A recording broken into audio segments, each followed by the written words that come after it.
Let me share with you a different take on rituals. There's a lot of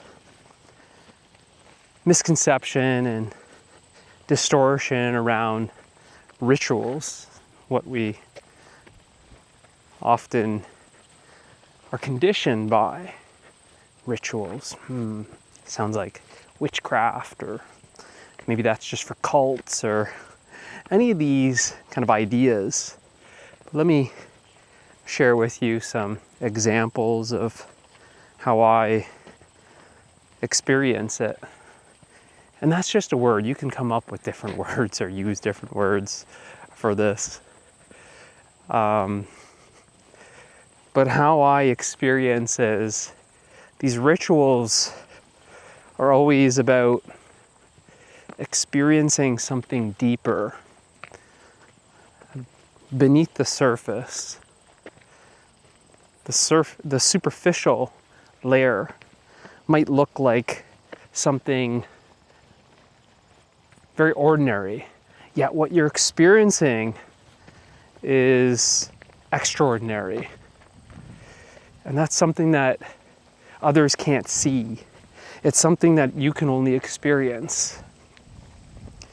And when you're experiencing it, you're really experiencing the sacredness of life. You can call it the sacredness of life, you can call it the sacredness of self. It really doesn't matter what you call it. But that word, sacred, is just pointing to something deeper, a deeper experience. It's really in the everyday life that you start to experience these daily activities in a new way. And these daily activities have become a ritual in many ways, where you're experiencing the sacredness of yourself, the sacredness of life. So let me give you an example to help ground it. Something very basic. Let's take this walk, for example. I typically go on a daily walk. And there's some structure to it in the sense that it's typically daily. But it happens at different times during the day.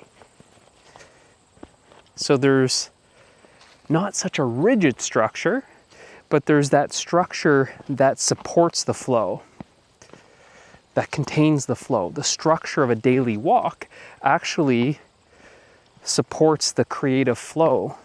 That's when the inspiration flows on the walk. There's that openness. The walk itself is protected. I make sure that I go for that walk. It's not something that I'm integrating. It's just the way I live, that this daily walk happens. The movement is embodied, and that embodied movement is also the flow of energy that moves through me. And that flow of energy that moves through me is actually the flow that you are experiencing in the form of this transmission. It simply happens. There's no agenda, there's no plan. I'm not trying to brainstorm what to say or what topics to share. It's not like I'm researching what topics to make a video, what's trending, what's gonna perform good for the algorithm, and none of that nonsense. It's just a authentic sharing that comes through. So in a way, the walk is a ritual. I'm experiencing that sacredness, that source within. And that's where the inspiration is drawn from. That's where the wisdom is drawn from, like a well of wisdom that never runs dry. It's infinite. And it simply flows. And what you receive in these videos, these sharings, is the overflow.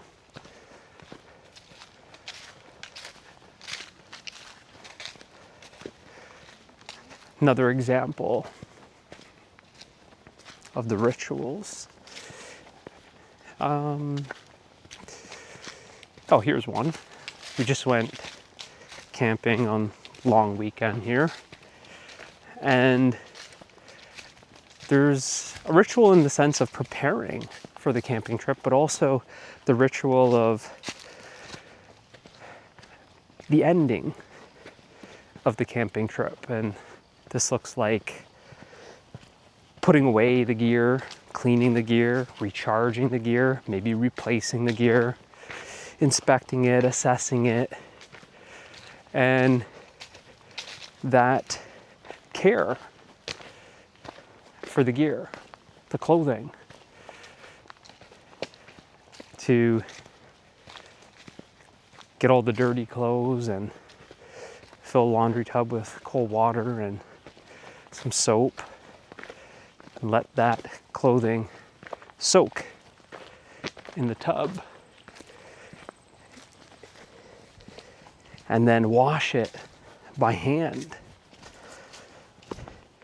is a ritual. You find that in these rituals, they feel very meditative in the way that you've slowed down, and it's really the presence that transforms the activity. From the outside, it just looks like washing clothes. Why wash the clothes by hand? Well, I have a washing machine and a dryer. But it's something deeper. There's a reverence, there's an honor, there's a gratitude for the gear because it serves me. So I then take care of it. And it wants to be expressed in the way of taking care of it personally, not throwing all the dirty clothes in the family laundry for my wife to put in the washing machine and the dryer, but there's an honor for the gear, the clothing. I buy some of the best quality clothing, gear, which is a reflection of self-value, self-worth, self-love. And to really honor that value, to respect that value, there's that sense that I want to take care of it personally, that it's about my hands washing the clothing, not a machine. I want that connection to the gear that protects me, the clothing that protects me. I want to feel the clothing, the material, where then I can inspect it, assess it. I want to preserve, maintain, sustain, and increase the longevity of that gear as much as I can.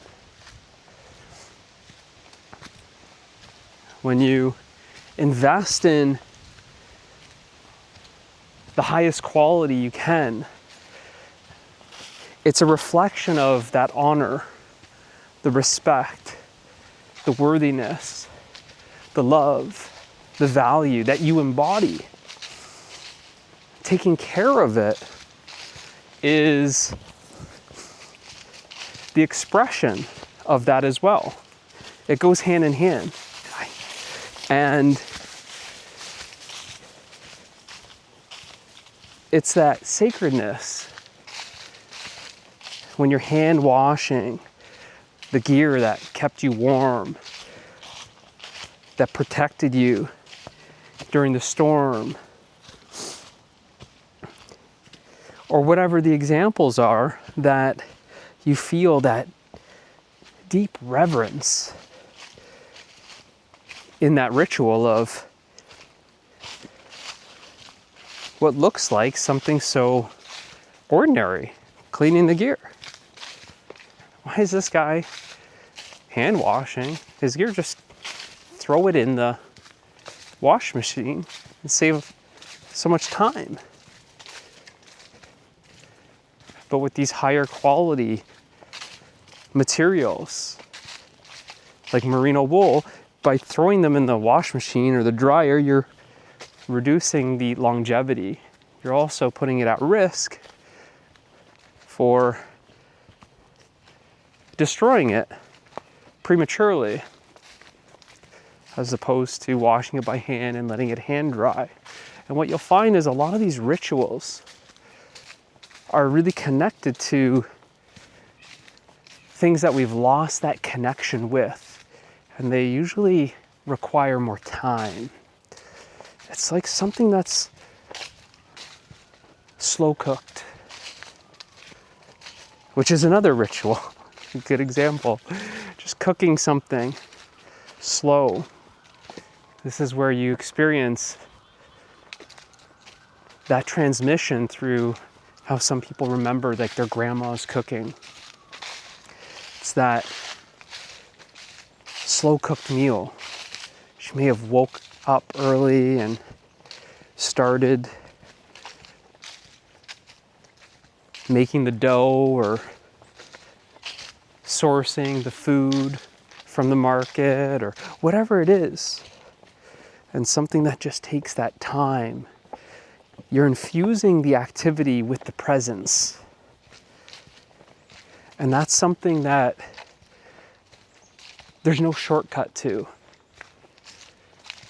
Just like throwing the clothes in the wash machine and walking away and then coming back and throwing them in the dryer, it's not the same as washing it with your hands, feeling the fabric, squeezing the water out. It's a lot harder. Most people, their arms, their hands, they literally would get sore, tired, because they're unaccustomed to it. Again, it's the convenience, the comfort in a lot of ways that we have been disconnected from these everyday activities that are almost experienced as rituals.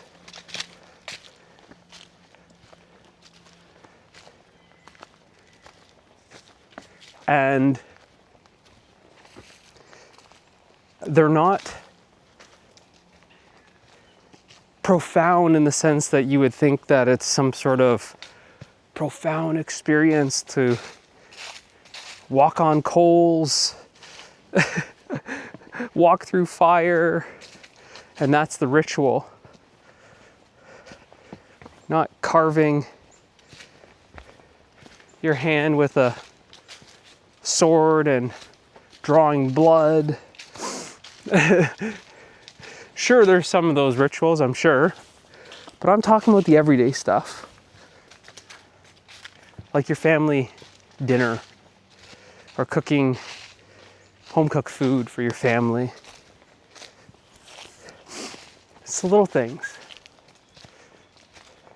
Taking care of your equipment, your possessions.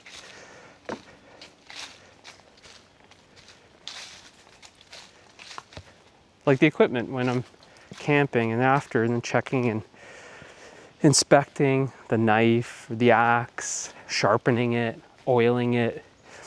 It's that. It's like if you have a pair of boots, just giving it a brush, kind of bringing that leather back to life by giving a little bit of a oil. And that's kind of what you're doing with your presence. You bring it to life. And it's that deep connection with the sacredness of life that only you can experience.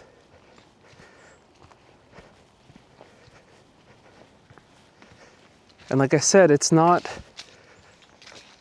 the fastest way, it's not the most convenient way, and it's not the most comfortable. All these examples, it takes more time to cook a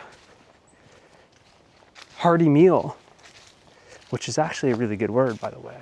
Hearty, as in, comes from the heart. When they taste your hearty meal, they taste the love that has come from your heart. It's not just how most people hear that word or interpret that word as a big meal. Oh, hearty meal, that must be a lot of food. No, it's a hearty meal because it actually nourishes you. It sustains you, it fulfills you. Because it's cooked with love. The presence has been infused into the meal. And you see, these microwave dinners can't replicate that. And you see in a lot of these ways, it's like a trade-off that we've traded speed, convenience, comfort for that depth of living where you are experiencing the everyday as sacred. And like I said, you don't have to get hung up on the words that I'm using. This word ritual is just pointing to that. You're walking, but do you feel the ground?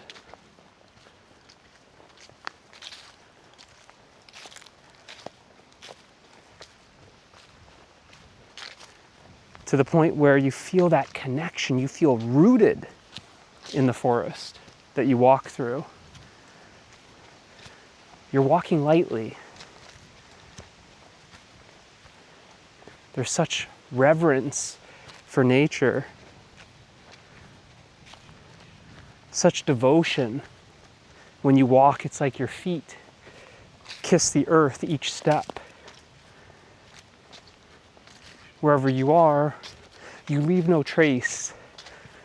You're not polluting, you're not littering, because you have such respect for nature. You protect the beauty of Mother Nature because you value it. You love it. And ultimately, you experience yourself as it.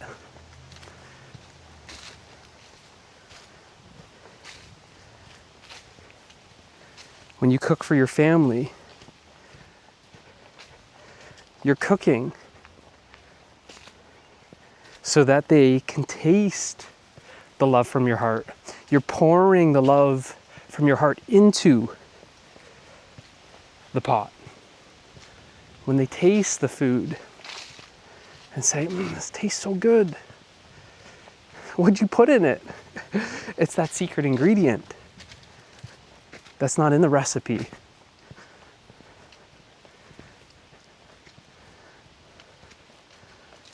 You've got to that point where you don't need the recipe. It's spontaneous. It's self-expression, it's creativity. You're eyeballing things. Pinch of this, a dash of that. Someone can ask you for the recipe, and sometimes you kind of say, I don't know, the recipe's kind of always it's always changing. It's based on how I feel. Things are always kind of changing, and yet it always tastes good. You're cooking to taste. As you're cooking, you're tasting it. You know what it needs.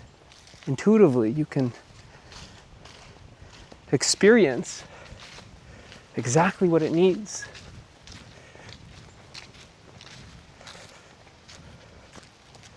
And they can feel that. And that type of thing can't be replicated from